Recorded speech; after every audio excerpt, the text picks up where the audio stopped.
Bonjour à tous, nous nous retrouvons pour gérer le dernier webinaire en matière d'élections sociales. Je veux dire par là que les élections sociales sont derrière nous maintenant. J'espère qu'elles sont bien passées pour vous, sachant qu'il y a quand même deux événements marquants en la matière. C'est qu'il y a une moins forte participation que lors de l'édition précédente en 2012 et que les équilibres ont un petit peu changé, en tout cas au niveau national, puisque la CGCLB a, je dirais, pris un peu de poil de la bête. La CV, donc les critères CST restaient relativement stables. Donc, quelques évolutions quand même en la matière. Alors, SD voulait garder le lien avec vous après ces élections sociales et vous assister avec un nouvel outil au niveau de la concertation sociale, puisque suivre les réunions, je dirais, il y a une partie administrative, une partie qui peut être automatisée et SD a développé un outil dans ce sens. Ici, dans la présentation, je vais faire une petite marche arrière en ce qui concerne les élections à partir du jour Y pour vous donner quelques étapes qu'il ne faut pas oublier évidemment de parcourir. Alors Y, oui, c'est le jour d'élection, donc ça c'est fait. 2 jours après, vous avez dû afficher les résultats. Les résultats, ça veut dire évidemment ce qui sort des urnes, mais aussi les délégués de l'employeur, puisque les délégués de l'employeur doivent être aussi communiqués aux travailleurs par voie d'affichage. Y plus 15, c'est la date à laquelle, ultime à laquelle les travailleurs ou les organisations syndicales peuvent introduire des recours auprès du tribunal à l'encontre d'événements qui ont pu se passer au niveau de la procédure qui est déroulée au jour Y. Alors évidemment, si vous avez, je dirais, la chance, parce que vous avez bien préparé, que tout s'est bien déroulé, qu'il n'y ait pas d'appel, à l'issue de ce délai, à Y plus 16, on pourra penser à détruire les documents. Y plus 16 aussi, ça peut être le moment de se réunir au niveau du bureau électoral pour constater l'arrivée de bulletins de vote par correspondance qui seraient arrivés trop tard, et qui ne sont donc pas valables, et pour les détruire. C'est une opération qui se passait avec l'inspection sociale par le passé, et ce n'est plus le cas aujourd'hui. À Y plus 45, c'est la date ultime à laquelle la première réunion de l'organe nouvellement élu doit avoir lieu. Évidemment, cette réunion peut se faire plus tôt et il est aussi possible d'avoir cette réunion à un autre moment si le règlement d'ordre intérieur, sur lequel je reviendrai brièvement tout à l'heure, prévoit un autre moment.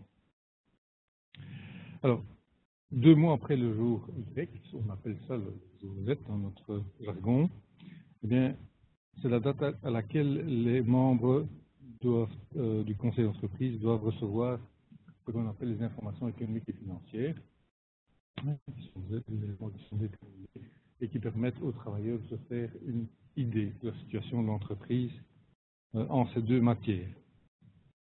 Alors, cette information qui est communiquée doit faire l'objet d'une discussion, d'un échange avec l'employeur, et ça se déroulera au plus tard 15 jours après ce jour Z, et au plus tôt, 15 jours après ce jour Z, et au plus tard 2 mois. Voilà les étapes qui sont encore, je dirais, liées à nos X et Y, que nous avons connus ici pendant toute la période. Donc, il me reste quand même encore du travail à faire, et c'est pour ça aussi que SD a décidé de développer un module pour vous y aider. Donc, voilà, c'est parti pour une nouvelle législature. La première réunion est une réunion d'installation. La loi ne prévoit pas de schéma ni d'ordre de jour bien précis, sachant que toutefois, quand même pour le conseil d'entreprise, on va devoir désigner le secrétaire du conseil d'entreprise, qui est désigné par le syndicat le plus important, le syndicat majoritaire au niveau du conseil d'entreprise. Et on va certainement devoir s'occuper du règlement d'ordre intérieur. Dans beaucoup d'entreprises qui ont déjà des organes de concertation, on reprend l'ancien ROI, donc règlement d'ordre intérieur, et on le remet en vigueur. Dans d'autres qui viennent de commencer ou qui souhaitent faire des aménagements à ce moment-là, eh bien, on va devoir présenter évidemment ce règlement d'ordre intérieur et avoir une discussion après à propos de ce règlement d'ordre intérieur qui porte sur des points prévus par la loi, mais qui peut aussi porter sur des points qui ne sont pas directement prévus par la loi, mais qui sont très pratiques. Autre point notable lors de cette première réunion, c'est que les personnes protégées lors de la législature précédente eh bien, vont perdre leur protection, puisque c'est à la date de l'institution du nouvel organe que la protection des candidats, des membres précédents s'achève. Alors, dans le cadre de ce que j'ai annoncé, donc le nouvel outil que SD se propose de mettre à votre disposition, il y a quelques éléments qu'on peut reconnaître parfois dans la vie d'une entreprise. Hein, quand on parle des réunions du conseil d'entreprise, et par exemple, la question pourquoi est-ce qu'on doit chaque fois rassembler certains chiffres, d'autres questions comme qu'est-ce que veulent dire certains points au niveau de l'agenda. Parfois, c'est une question par rapport à la légalité ou l'opportunité de certains points. Autre chose que l'on peut aussi entendre, c'est le fait que, ben voilà, on n'a pas étudié le point et qu'on se propose d'y revenir lors d'une séance suivante. Hein, ça dénote parfois un peu de surprise éventuellement dans ce qui peut se passer au niveau du conseil d'entreprise, ou il faut reconnaître parfois un peu de manque de préparation. On peut aussi, bon, c'est un peu plus caricatural, se rendre compte qu'on n'a pas mis un point qui devait être, puisqu'il y a des points qui doivent être au niveau, mis à l'agenda des organes. Et parfois, évidemment, on peut l'avoir oublié, ce qui est toujours un peu gênant. Alors, aussi une possibilité de mémoire, c'est-à-dire des sujets sur lesquels on peut revenir, et parfois on peut s'étonner évidemment qu'on revienne encore une fois sur un sujet qu'on a l'impression d'avoir déjà traité. Donc ce sont des petites phrases, des petits événements qu'on peut avoir rencontrés dans la vie d'un conseil ou d'un CVP.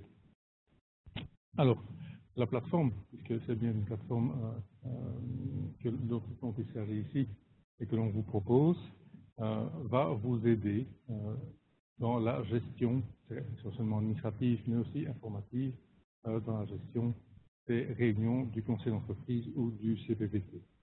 Alors, première fonction de cette plateforme, c'est d'être, je dirais, entre guillemets, proactif, c'est-à-dire de vous envoyer des avertissements ou des avis quand certaines choses doivent être faites, hein, puisque vous avez compris qu'il y avait des événements, il y a des points à l'ordre du jour qui sont obligatoires. Eh bien, la plateforme va vous rappeler que des choses doivent être mises à l'agenda, qu'il ne faut pas le passer. Ce sera aussi une assistance administrative. C'est vrai que la mise en forme de certaines choses est parfois peut-être un peu fastidieuse, hein, la rédaction des convocations et d'autres documents éventuellement. Eh bien, au travers de cette plateforme, vous avez la possibilité d'automatiser, pour une grande partie évidemment, cette administration qui n'est pas toujours très amusante à faire. Autre point intéressant de cet outil, cette plateforme, c'est que sur base des éléments qui existent dans les systèmes de paye, eh bien, on va pouvoir générer des rapports qui sont requis au sein du conseil d'entreprise, éventuellement au sein du CPPT. Donc, c'est une meilleure exploitation des données qui existent, qui sont déjà présentes et qui seront, dans cette exploitation, sera pour l'utilisateur de cet outil facilitée à travers de la plateforme. C'est aussi, et ce sera aussi un canal d'information pour vous en tant que gestionnaire de ces réunions, gestionnaire de ces organes, hein, puisque des informations vous seront communiquées au travers de la plateforme qui vont vous permettre d'éviter l'écueil qui est toujours un peu gênant, c'est de ne pas être au courant de certaines choses, hein, au niveau du secteur par exemple, ou à un autre niveau, éventuellement dans l'entreprise, hein, donc des lettres d'information qui vous concernent, qui concernent votre secteur plus particulièrement, pour éviter d'être, je dirais, un peu pris de court dans l'hypothèse où ce sujet vient sur la table. Au terme d'informations, je dirais des informations qui seront peut-être un peu plus spécifiques, mais qui seront plus orientées, je dirais, juridiquement à la matière, qui vous permettent aussi d'être prêts hein, quand certaines discussions se font au niveau du conseil d'entreprise.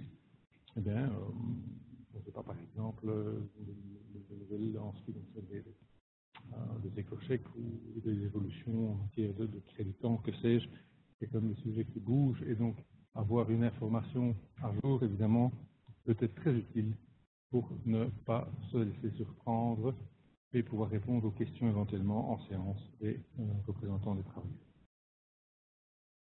Une fonction qui n'est pas sans importance non plus, puisque la fonction de cette plateforme est aussi d'archiver l'ensemble de vos documents liés évidemment au fonctionnement des organes, hein, que ce soit le conseil ou le comité. Ça permet de faire évidemment durer ce fonctionnement dans le temps, et bon, certainement pour l'hypothèse où on quitte l'entreprise, quelqu'un quitte l'entreprise, la mémoire qui concerne cet organe ne va pas partir avec la personne qui quitte l'entreprise.